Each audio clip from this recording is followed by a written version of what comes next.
believe that EVs are the future. More than 20-25 tons of CO2 savings, which is thousands of trees, which are getting, so to say, replanted. When you step out today, I'm sure there are at least 4 EVs zipping by you. Either somebody is making a delivery, either somebody is going to pick up their kids, or somebody is just running late to office, right? Hi Samarth. Today is a very special occasion for all of us here at BLive. It is the World EV Day. And of course, this occasion is about promoting EVs and ensuring the sustainability movement that all of us are on, right? So why don't we start off with learning more about BLive's journey and how all of this came together. Hey, thanks, Sparsh. Great to catch up. Where do we start? 6 years back. Now that seems like a very long ago, right? And it's been a great journey, as always. Probably we were one of the first people in the entire EV ecosystem in India to believe that EVs are the future. And today we are seeing that, right? How it started was on the premise of probably these 3 pillars on which we are built. That was about building awareness around EVs, making EVs more accessible, and even today what we stand for, making EVs affordable for everyone. And like any journey, there are always, those twists and turns, but it's been a super exciting one. I think we can proudly say that we have created some real impact. We would have sold more than probably 5,000 to 6,000 EVs, carried out our operations in more than 15 plus states across India. Besides that, we've created an ecosystem of more than 70 plus partners, and that's not a joke. Yeah, absolutely. And most importantly, the environmental impact. We would have crossed more than 20-25 tons of CO2 savings, which is thousands of trees, which are getting, so to say, replanted. Right. So the impact is in multiple ways, but what we always look at, whether we are impacting the last person on the street, literally, and that's what we've been able to do. And very proudly, we've seen multiple people join us in this journey and enjoying it along with us. Right. Great to hear that. I mean, you said, so you folks started the journey back in 2018. So it's been around 6 years now, right? Correct. And I remember back in 2018, I believe we had around 500 odd public charging stations in India. And probably the sales back then would have been around 50,000 or 55 odd thousand EV sales, right? And I believe the past 12 months, we have seen a major boost to EV sales, wherein the sales have touched around 1.8 million. And you have seen this entire transition, right, from 2018 to today, 2024. So would love to know or get more insights from you on what this transition has been like over the past 6 years when it comes to the Indian EV ecosystem specifically. I think when we entered the scene, the entire industry was essentially transitioning from lead acid to lithium ion, right? That was one of the huge changes that came about in the system. And from there on, what we have seen as a very periodic way is the kind of progress the overall industry has made.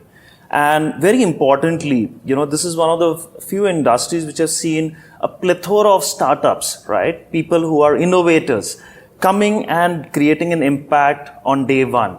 Like today, in the top 4 brands, the top 2 brands are startups, right? They came about from where we started from. One of them has gone for an IPO as well. Absolutely.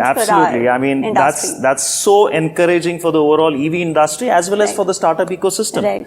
And that's what gives me as a founder the confidence that we are not looking at this as a statement once again that, hey, EV is the future, this, that. We are seeing the impact today. When you step out today, I'm sure there are at least 4 EVs zipping by you. Either somebody is making a delivery, either somebody is going to pick up their kids, or somebody is just running late to office, right? And that's the beauty of it. When you see that a certain new ecosystem is part of your existing ecosystem, you see that the real-time impact is there. Also, when you look at it from, let's say, the enterprise point of view, there's been a massive amount of change and impact which people want to drive through every action that they take. And ESG goals are very, very primary for everyone. They're not just another line on the, the shareholders meeting or the board meetings anymore. People are held accountable. And now again, with startups also going public, the public accountability also has gone up, right? And that's where I think EVs are going to make a significant impact. The beauty of EVs is that most of the actions are completely measurable. Whether it is the carbon footprint, whether it is, the amount of, consumption which is happening on the ground, and at the most importantly, the savings which are taking place. India will always be driven by economics, right? And that's where we're seeing that majority of the industries are adopting to EVs because they find it much more economical. And, fuel prices are not helping in that regard. The savings are pretty huge as well for enterprises. Absolutely. And the other part I would like to highlight is from where we were probably in 2018, 2019 to today, we are seeing a massive change in terms of the core technology itself.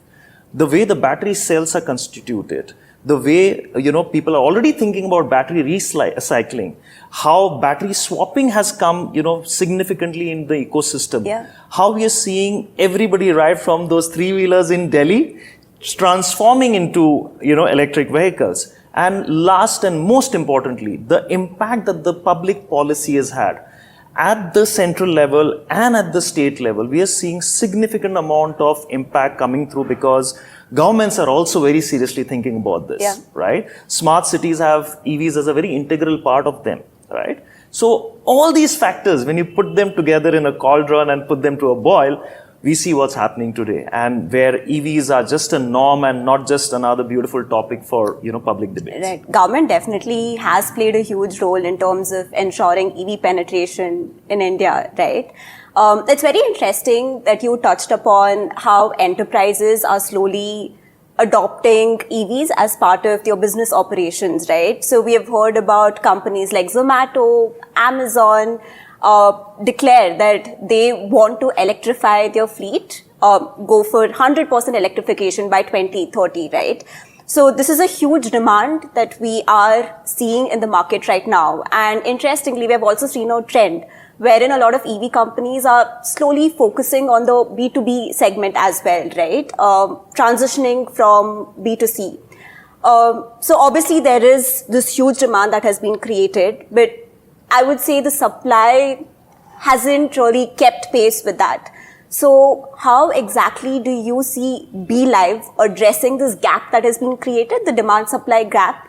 And how exactly do you see BLive, helping make this transition more seamless? Sure. So, Sparsh, let me take a step back here, okay? And let me try and, paint the entire picture for you. Right. So that, we get a complete sense of where the current ecosystem sits and where probably the gaps are, right? We talk about two sides, which is the demand side of things and other is the supply side of things. Right. Before that, we look at maybe three categories, which is like the first mile, which is essentially the factory making stuff and, moving it towards its distribution chain. Then there's the mid mile, and what we are talking right now is more on the last mile, which is essentially, we see a lot of food deliveries happening, we see a lot of e-commerce deliveries, and today quick commerce is the buzzword, right? So we are seeing that there's a huge demand coming out of mobility, to support all these initiatives. And obviously with the gig economy, it's absolutely grown even more, right? I mean, you look at the current gig economy structure itself, right? If I have my numbers right, it's close to about 10 million gig workers which exist today. Out of that, 4 million are just working on food delivery, last mile, and all those segments. And that's supposed to grow 10x in the next 6 years. So now all these guys are going to need mobility. Now what happens is most of these guys are actually coming in from places which are, on the tertiary or the secondary side of, larger cities. And they come with, let's say, zero credit history. They come with, minimum bank balances because they're literally, I wouldn't call them daily wage workers, but they are somebody who would earn their, livelihood through the day, right? Now, when they want to have a particular vehicle for their usage, when I say usage, it is to make those deliveries, right? They are unable to get the loans. because they don't have the Credit financial history, right? The credit history. So what do? And that is where, we felt that a huge impact could be delivered. Again, pegging it to our original, 3 pillars, which is building awareness, but also making EVs accessible and affordable to everyone, right? And we felt that this is one area which we should be, present in, and it can also deliver a huge impact, not just with the delivery agents, but also for the companies like the Zomatos and the Swiggis of the world who want to ensure that their deliveries are absolutely green, right? So what did we do? We created a simple platform, okay, which we call BLive Easy, which essentially plugs everything right from the delivery, from the supply, from the demand to the supply. When I say demand, you look at all the food aggregators, the e-commerce, the quick commerce, everybody on the demand side of things. And the supply is essentially an exclusive set of fleet operators who offer vehicles to delivery executives or gig workers on a rental basis. Okay. What that has done is essentially created this beautiful horizontal model, as we call it, where we have easy fleet operators across the length and breadth of India who are able to, provide vehicles to each and every delivery executive who's looking for one. Right. And a little twist that we would like to introduce, like always, is making them feel a little aspirational. So we offer some of the most premium e-scooters which are available in the market today to these gig workers on models like rent to own. So what that does is that, if you are a delivery executive or a gig worker, you feel, hey, I'm using this vehicle. It's not a rental vehicle. It's going to be my vehicle. Got it. Yeah. So that sense of pride and sense of belonging also comes in. Right. And that's how we are seeing this success. Today we are already operational in 3 cities and growing. Okay. We are in Hyderabad, we are in Bangalore, and we are in Chennai. Right. And we are seeing, demand coming from tier 1, tier 2 for folks who want to become easy fleet operators so that, they can offer these services in their particular location. So that's what it's been. You have broken one of the biggest barriers that the Indian EV ecosystem has seen, right? Which is the high cost of EVs, Absolutely. right? The financing that is required for you to own an EV. So it's interesting how you folks are aiming to break those barriers. And beautiful journey that you've had so far. So, we have spoken about the past, the present. Now, taking a step ahead, speaking about the future, I would love to know what is your vision for the future of e-mobility in India, and if I had to ask specifically for BLive. Well, I think this will consume the whole day, but I'll try to keep it short. We have all the time in the world. But I think, for us it has been a journey, as I said, and the journey has just about started. Today we are seeing the traction, taking place already. If you look at just the scooter space of things, right? 20% of the market is being garnered by electric two-wheelers, which is a great indicator where we are headed for. Right. And on the overall scheme of things, we are seeing new products, new form factors being introduced. We're seeing that the entire delivery segment is completely being taken over by EVs, right? Which is a very clear indicator that while economics do play a role, but environment is also having a significant, space in people's mind when they're making these decisions. Besides that, when you look at it from an overall impact, I think enterprises are looking at EVs in much different forms than what we are. And I'll explain to you why. When you look at enterprise logistics, you will find them in typically 3 categories. The first one is pure goods and logistics, which come about, from the first mile and second mile. Got it.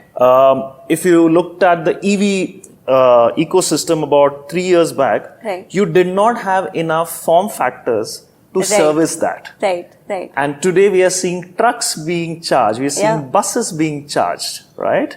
And deployed rather. So that's a great indicator, and going forward, that is only going to increase. Then comes essentially the employee mobility side of things. you have large organizations which have got lakhs of employees moving about either within the city or intra-city. Now that's another segment that EVs can directly and significantly impact, right? Bringing the kind of, change in what we've seen in employee logistics for probably the last 30, 40 years. Right. And as I mentioned, right, with EVs, everything is trackable, everything is traceable, which makes it even more easier for these enterprises to have this beautiful dashboard in front of them where they can see what is the impact their actions are bringing, both from an economics point of view as well as from an environment point of view. Right. And lastly, we have, I think, seen the writing on the wall. Quick commerce is going to be probably the biggest thing that's going to happen to India for the next 5 to 6 years. Absolutely. With that happening, what will be created are these dark stores across your neighborhoods across India. What it also means is that they will have significant number of EVs which will be deployed around these dark stores, which again means a huge amount of volume of EVs which will be deployed, and also different form factors. It could be EV 3-wheelers, it could be EV 2-wheelers, just about everything. And for us, when we look at it from a BLive point of view, we want to go and, basically impact all these lines of, work for an enterprise. We want to be that one single platform where a corporate or an enterprise comes to and say, hey, look at this area of our logistic, help us solve it through electric vehicles. And that's what we do, offer EVs in a large set of EVs as a choice, offer finance, insurance, charging solutions, after-sales service, roadside assistance, you name it, and the entire EV life cycle is taken care of by the BLive platform. And that's what we are sticking true to the 3 A's that you mentioned at the beginning of the conversation, right? All the time. Got it. It would be very interesting to see where the entire Indian EV ecosystem is headed, and obviously along with that, your journey as well. So as we come close to the end of our segment, would love to know your parting thoughts and what message would you like to give our viewers on World EV Day? I mean, this is one of those most important days, at least for an organization like BLive. Yeah, absolutely. Because this is what we stand for. This is what we have, always vouched for and cheered for. And I always say this, right? A lot of times in multiple conversations, people ask, okay, who's your competition in the EV space? And my typical reply is that, I think we are all builders and we are building something impactful. Unlike other industries, we don't look at each other as competition, but we are each other's biggest supporters and cheerleaders. And I think that's what's made this journey also beautiful, because building, as I mentioned earlier, an ecosystem of more than 70 plus partners would not have been possible if everybody didn't want to get together. Have each other's back. Absolutely, absolutely. And I think that's something which is very integral, because unlike, other parts of the automotive industry, I personally feel that EV as an industry is a very ecosystem driven play, right? I mean, a vehicle cannot live without charging, a vehicle cannot live without, after sales support or roadside assistance, and so many other factors which come about, right? To enable a sale, you need very strong EV finance partners. So everybody is kind of very strongly intertwined to make this a huge success, right? And I think that's where we have been able to contribute massively, bringing everybody together and solving a problem at the end of the day. And the mission continues, the journey continues. We'll try and make EVs more accessible, make them more affordable, and ensure that the impact is not very singular, but it is wider across, the entire category. So that's where we are. Easy as a platform will grow. It will show enterprises what kind of impact their actions towards logistics and mobility is bringing for them. It will show manufacturers how they have been able to contribute towards the larger, delivery system or the logistics systems across India, and also help them gain some feedback about their vehicles. Right. So it becomes a, very mutually respected relationship from that point of view. We want to integrate more and more finance organizations into the ecosystem so that, there are more options available to people. Unique models, as I mentioned, like a rent to own, lease to own, a buyback, assured buyback. All these things will ensure that whatever are those little doubts that any user would have when it comes to EVs keeps getting lowered inch by inch, right? So it's a journey, and this is a great day to acknowledge that for the entire industry, that we are on a mission, and we will ensure that, we are on, on the government's report card, it has mentioned 30% by 2030, right? Our mission is 50% by 2030. So great to hear that. Would love to revisit this conversation a year down the road on the next World EV Day and see what the progress has been. Thank you so much, Samarth, for this conversation. Wonderful insights as usual. Pleasure chatting with you. Yeah, same.